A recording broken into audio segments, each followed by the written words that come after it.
Right, big up the Composers, just came off stage at Floor 6. If you want to introduce yourself. What's going on? My name's Nano Pokes, I play the bass. What's happening, people? My name's Steven, I'm the man behind the drums in the band. Yeah, what's going on, people? My name is David and I play the keys. Right, this was the first time that I've ever saw you guys. I've been sleeping, obviously, but for people who don't know, like myself, who now know, but for the people who still don't know, tell us about the Composers. So we are a live band predominantly. We also produce. What we do, we bring a niche to the music industry where we like to do what I'd like to say, provide something original, which is we are like a DJ but a live band. So we take your favorite songs, all popular music, and we just mesh them up and we add a little composer's touch to it and make it into like a big set and just provide an all-round party, or as we like to call it, an all-round experience when you come to our shows. You guys do a lot of big covers and stuff, obviously, like you said. What's your favourite song to cover? There's so many. So many. I think this will probably be like an individual one. I think me personally, it's actually a very good question. Well, I'll say Common Sense because that's the track we actually personally produced. So yeah, I love playing that track. That track is amazing. So yeah. How did you come to work with Jamal? You want to answer that? Do you know what? It came as a result of good relationship. Just obviously we, along doing shows and stuff, we've crossed paths with like the management and people in his team, and we actually went to the studio not even to make that. We just went there with intentions of like J5 to help us out with some stuff we were doing, and that, it just so happens they were at the beginning stages of preparing for his Common Sense album, which at that time wasn't even called Common Sense. So when he played the a cappella, then we just started vibing on it collectively, and then a couple months later Common Sense was born.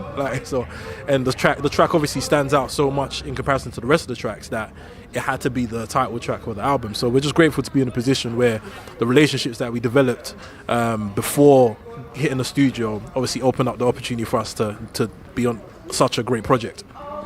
So you guys were given a Q&A, giving out some useful advice to the people there.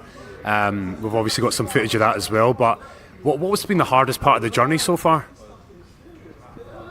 Do you know what? I say the hardest part of the journey has been trying to make, I call them the gatekeepers. Some of the gatekeepers are like the people who stand in positions, like they're tastemakers, people who stand in positions where they can influence big masses of people, trying to help them understand what we are, because as you can imagine, there isn't many other examples of acts like us.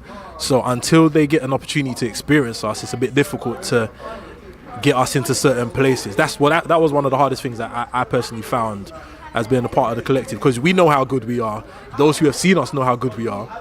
But then, obviously, those who haven't experienced us, who are in really influential positions, it's just about connecting the dots. And so it's been difficult, but it's been a blessing in disguise, because it's made us be a lot smarter in ways of how to get people's attention. You know what I mean? So yeah, I'd say that's probably the hardest thing. Everything else, really, we're just loving life. We're enjoying the process. We can't complain.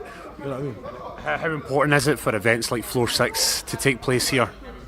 I think these, personally speaking, I think I kind of prefer doing stuff like this a lot more sometimes than shows, because it gives a chance to, I'm not going to say we are the biggest act or anything of that nature, but I mean, God being so good to us, we've managed to excel pretty fast in our fields. And I feel like a lot of the times, because people just see us on the stage or you see us online and on social media and stuff, you don't really get a chance to dig in and be able to ask us the things you want to know, because there's a lot of aspiring musicians. And the thing is, this is a creative industry, and whether you're in art, fashion, media, whatever, you can catch inspiration from all these different things. And some of the steps we've taken, you can apply it to whatever you do. And I feel like there's a lot of people that always want to know these things and they don't get a chance to. But with an event like Floor 6, there's a lot of young people in here, aspiring, like I'm saying, creatives, who have a lot of like I could see the burning desire for some people to ask certain questions, and I think it's really good that, you know, as young guys as well, we're able to, you know, get into these situations and, you know, provide answers to some of the questions that they have. That was a great answer. December 20th, you guys will be back here. Talk to us about the show. Like we have kind of been throwing around this word, it's going to be an experience, right? So you can basically purchase tickets from, where is it from? Shubs.com. We'll go onto our social media, you'll find all the relevant links. That's what, on all our social media, COMPOZERS, that's on Facebook, Twitter, Instagram, Snapchat, all social medias, all across the board. Go on there. Once again, I'm going to say COMPOZERS. You'll find all the relevant links to A Night of Composers 5 right here at Roundhouse, December 20th. It's going to be crazy.